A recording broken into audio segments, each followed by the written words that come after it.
poder não é bom e nem é ruim.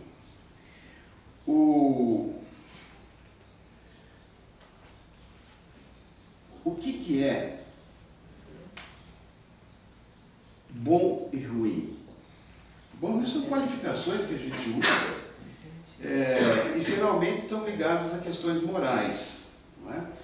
Ah, mas eu fiz isso para o bem desta pessoa. Não tem coisa mais desgraçada que isso. Você dizer, filhinho, eu estou fazendo isso para o seu bem. Às vezes até pode ser verdade, mas quase sempre é para o bem da própria e para a utilização do poder que ela está perdendo de outra maneira em termos de diálogo com a criança. Então ela utiliza esse argumento para o seu bem. Existe, é claro, pessoas que são dotadas de grande poder para o bem comum. Existe isso. Por que não? Tem pessoas que vêm e aprenderam na escola, na vida, por exemplos de ambientes que viveram, que elas podem ajudar as pessoas com o poder que elas têm. Isso, por exemplo, nos esportes. Você, por exemplo, você no esporte, você está melhorando performance o tempo todo. E isso é uma coisa que traz algo verdadeiramente útil para o ser humano superar os seus limites, enquanto conquistas. É bom, é bom. Aí o que a gente pode dizer assim, é o poder sendo utilizado para o bem comum. O professor o tempo todo está propiciando àquelas pessoas uma aquisição de coisas que serão valiosas no resto da vida. Os cientistas que ficam pesquisando, quase que anônimos, né, para fazer conquista para que a tecnologia nos propicie uma vida melhor. E as profissões de ajuda, como médico, enfermeiro, psicólogo, etc. Né? O poder só não funciona num lugar, embora haja uma insistência sistemática das pessoas tentarem usá-lo, que é nas relações amorosas. Nas relações amorosas não há lugar para o poder. Então você vê o tempo todo os menininhos chegando no consultório das menininhas, contando as histórias de como eles namoram, então você põe a mão na cabeça e fala, vai dar uma porcaria isso daí, não vai dar certo, não é? Não vai dar certo. As pessoas viram para o namorado, você deixa eu ir, assim, né? Então é muito interessante. Não, é interessante porque como as pessoas acreditam que o poder possa se instalar numa relação de amor. Ou mesmo hoje, as crianças, os pais, querendo ter poder sobre as crianças, argumentando, filho, estou fazendo para o seu bem. Ou, fica quieto que eu vou te beliscar. Então, vai para o castigo. Esse é o exercício do poder direto, que é para fazer, submeter o outro ao mando próprio. Então, isso que eu gostaria que vocês refletissem. Isso não vai dar certo, essa educação. Vocês querem educar filhos, vocês que não têm, os que já tiveram sabem que é isso. Quer educar filho? Você tem que entender, se você pôs um desgraçado daquele no mundo, você tem que gastar o mínimo de dinheiro e de tempo com ele. Porque tem gente que vai pôr o filho do mundo, assim, de qualquer jeito. Depois não tem, não sabe se vai aguentar. Né, Pamela? Eu não fiz nenhum. Não, mas você conhece alguém assim, não é? Não conhece? Uma amiguinha ali, ó. O que ela tem que fazer? Essa vai saber fazer isso. O que ela vai ter que fazer? Se põe o filho no mundo, ele apronta algum, conversa com ele. Conversar Ele tem força. Um debilóide de 6 meses de idade, ele vai entender tudo. Mas conversa, fica falando com ele. Né? Ele vai entender. Só que para ele captar o que você está sentindo e o que você está querendo, que é verdadeiramente educá-lo, porque a necessidade de educá-lo não é só uma retórica, é um sentimento autêntico. Então ele vai sentir isso se você conversar com ele. Conversar é conversar, falar agradavelmente sobre aquilo, como se estivesse realmente explorando todo o assunto e argumentando. Você vai dizer, mas ele nem vai escutar direito. Vai.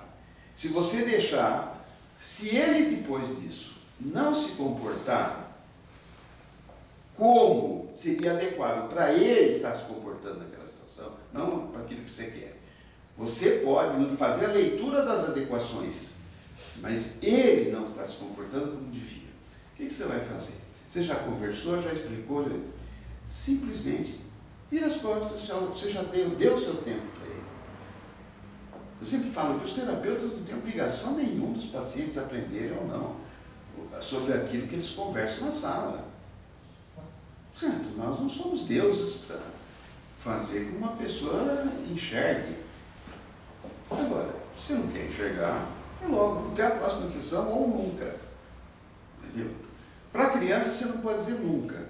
Então até a próxima, que agora eu estou muito chateado com você. Né? E dá aquilo que chama gelo. Quem descobriu isso foi Bruno Bettenheim, que é um psicanalista dos contos de fada, né? Que ele escreveu sobre a história dos contos de fada, psicanálise dos contos de fada. Então, este gelo é uma coisa que tem que também ser natural.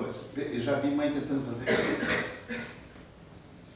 Ela dá o gelo e fica olhando para a criança. A criança não é besta, sabe tudo. Né? Marcos, mas aí não fica meio confuso essa coisa do limite? Já vamos chegar à nota para a gente perguntar, para não quebrar o gelo é algo que nunca falha. Se você tiver verdadeiramente o coração limpo para dialogar e depois para fazer o gelo. A criança capta. E a coisa que a criança mais teme no mundo, acho que a criança não, todos nós, é a perda da estima. Nós temos muitos medos na vida, mas perder a estima é enorme. Nós queremos ter alguém que nos estime. Né? E digo mais, esse poder, esse que transforma, que modifica, é aquele que está todo embutido no verdadeiro entendimento. É uma troca negociada, custa e etc. É custosa, não é como no amor, que muitas vezes a troca é só despretensão. Mas esta é toda baseada no entendimento, na negociação. Jamais você vai conseguir verdadeiramente ter o poder, a não ser instantaneamente, na coerção. A sua atitude coerciva só pode ter um determinado vantagem num determinado momento. Acabou. Outra coisa, o poder é o inimigo da amizade. Certo? Dois amigos têm que ter reinos diferentes, pode até ter reinos diferentes, mas cada um é dono do seu. Você não pode meter o bico no reino dos amigos, falar mal das coisas dele ou das suas. Né? E a amizade é uma coisa que as pessoas não ficou claro o que é amizade. As pessoas fazem louvações à amizade que eu fico impressionado. Mas a amizade só serve para uma coisa, para você se divertir. Amigo não serve para outra coisa. Amigo não. Se você empresta dinheiro para um amigo, você corre um risco enorme de perder a amizade e o dinheiro. Né? Não existe, tem bancos para isso. Né? Não há possibilidade de você, amigo, falar assim, olha, você me ajuda a conquistar aquele moço lá, né? Fala com a sua amiga. Não, ela vai acabar ficando com ele e você está fora. Entendeu? Não existe essa possibilidade de amizade entre pessoas. Você tem uma relação com as pessoas civilizada. Você tem uma atitude honesta, franca, mas tudo dentro de um plano ou profissional ou de respeito mútuo. E os amigos que você sai para divertir na sexta-feira, aí é diferente. Para aquilo, olha, é difícil você se divertir sem amigos. Você precisa dos amigos para se divertir, né? E amigos quer dizer, aquelas pessoas que você tem uma identidade mais ou menos parecida. Certo? Eu não vou sair com um rabino na sexta-feira. Tá? É meio difícil de um entendimento. Né?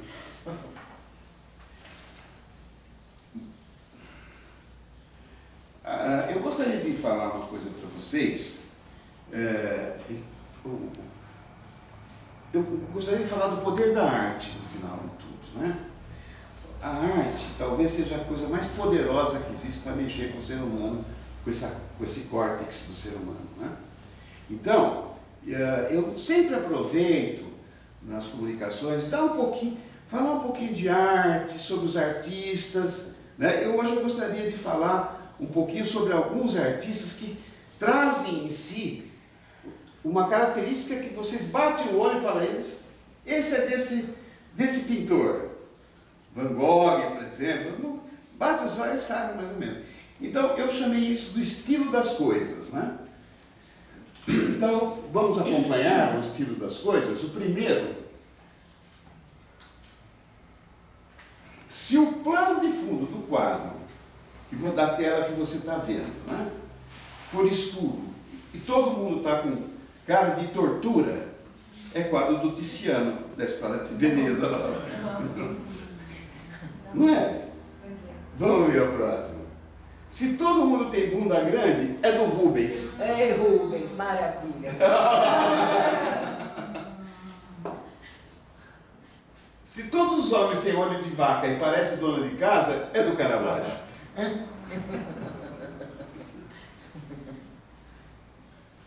Se tem um monte de gente no quadro, mas elas parecem normais, é do Bruegel.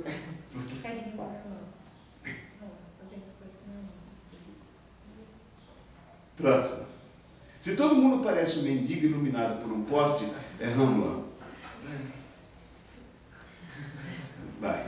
Se no quadro tem cupidos ou ovelhas, você pode considerar que cupido ou ovelha poderiam estar no quadro, mesmo não estando, é Boucher. Olha, sim. Vai. Se todos forem bonitos, estiverem semi-nus, empilhados ou apertados, é Michelangelo. Se tem bailarina, é Degas. Se todo mundo é pontudo, tiver contraste, os homens tiverem barba e um rosto magro, é Eu Greco. Se todo mundo parece o Putin, o presidente da Rússia, é o Van Eyck. Agora, se todos tiverem cara de ladrão, é uma reunião do PT. Fazia tempo que eu não via um partido com cara. Depois eu fui começar a perceber que os petistas têm todos eles, como eles são semi-analfabetos, eles têm, ou analfabetos funcionais, exercendo poder. eles têm realmente cara de